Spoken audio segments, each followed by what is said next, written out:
चोर बना भेड़िया। कई साल पुरानी बात है। एक छोटा सा गांव हुआ करता था।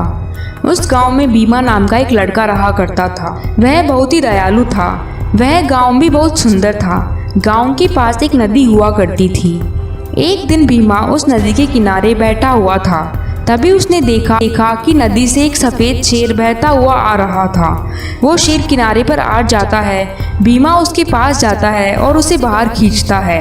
बाहर निकलकर शेर को होश आ जाता है और वो उठकर खड़ा हो जाता है।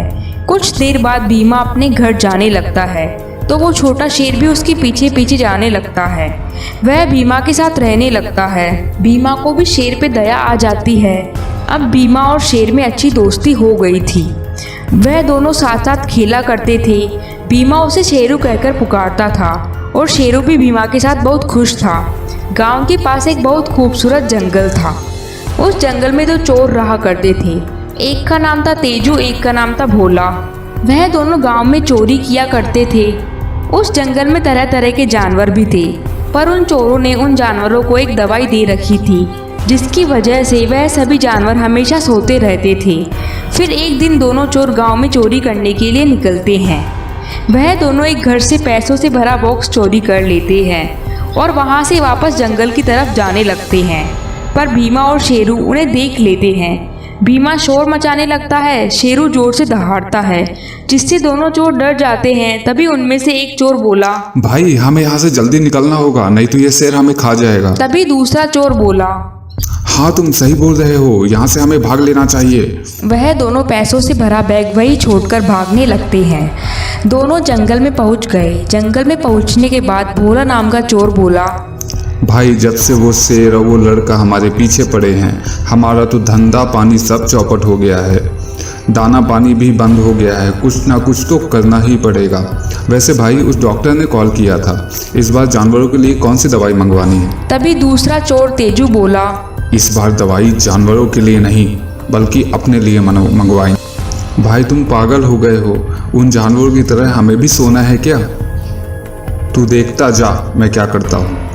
थोड़ी देर बाद वहाँ डॉक्टर आ जाता है। वह दोनों चोरों से बोलता है, तुमने जो दवाई मंगवाई थी वह मैं लेके आया हूँ, पर पहले तुम मेरे पैसे लाओ। तभी तेजू चोर, भाई तुम भी क्या पैसे की बात करते हो, कल आके ले जाना तुम। डॉक्टर वहाँ से चला जाता है। वह दोनों दवाई खा लेते हैं और देखते ही देखते दोनों इंसानी भेड़िया बन जाते हैं।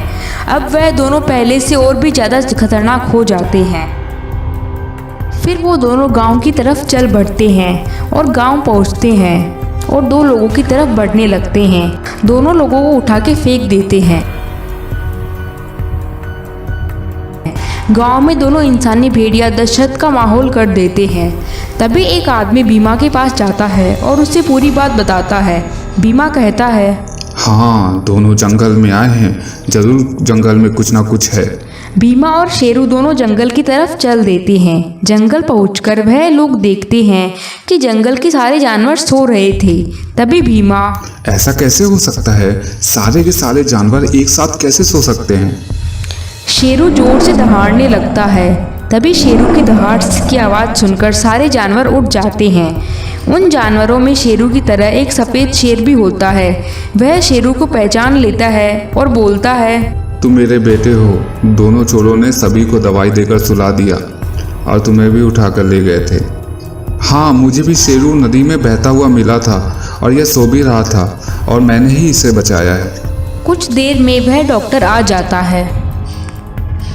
कौन हो तुम और यहाँ पे क्यों आए हो? मैं अपने पैसे लेने आया हूँ। यहाँ पे दो लोग रहते थे, उन्होंने मुझसे दवाई ली थी और अभी मैं उसी दवाई के पैसे लेने आया हूँ। बीमा ने पूछा, कौन सी दवाई और कैसी दवाई? डॉक्टर बीमा को पूरी बात बता देता है कि कैसे तेजू और भोला कैसे दवाई उससे मंगवाते थे। तभी एक बड़ा सा जानवर डॉक्टर की तरफ आ जाता है और उस पर हमला कर देता है और डॉक्टर मर जाता है। बीमा बोला, अब वो चोर भेड़िया बन चुके हैं और सभी गांव वालों को परेशान कर रहे हैं। तभी बड़ा शेर बोला, तुम चिंता मत करो, शेरू उन्हें सबक सिखा देगा। पर शेरू तो अभी बहुत छोटा है, वह यह सब कैसे करेगा? तुम चिंता मत करो, यह सफ़ेद शेर है। हम जब 5 वर्ष की हो जाते हैं तब हमें सारी शक्तियाँ मिल जाती है और 20 वर्ष की उम्र तक हमारी शक्तियाँ खत्म हो जाती है। मैं 20 वर्ष का हो चुका हूँ, लेकिन शेरू अभी 5 साल का हुआ है, तो उसे वो शक्तियाँ मिली हैं। तभी शेरू बोला। मैं समझ गया हूँ मुझे क्या करना है। शेरू भीमा से अपने ऊपर बैठने के लिए कहता है। भीमा बैठ जाता है और दोनों गांव की तरफ जाने लगते हैं। गांव पहुंचकर दोनों भेड़िया शेरू को देख लेते हैं। दोनों भेड़िए शेरू की तरफ बढ़ने लगते हैं। तभी शेरू अपनी जादुई शक्तियों का दोनों की तरफ प्रयोग करता है, पर भेड़िए बच जाते हैं। तभी एक भेड़िया भीमा की तरफ और एक शेरू की तरफ जाता है। वह भेड़िया भीमा पर हमला करने ही वाला होता है, तभी एक बड़ा शेर आता है और भेड़िए पर हमला करके उसे मार देता है, और उधर शेरू अपनी शक्तियों से दूसरे भेड़िए को मार गिराता है। इस तरह गांव वालों की जान बच जाती है। फिर भीमा और शेरू आराम से रहने लगते हैं। अगर आपको हमारी स्टोरी अच्छी लगी तो चैनल को सब्सक्राइब जरूर करें।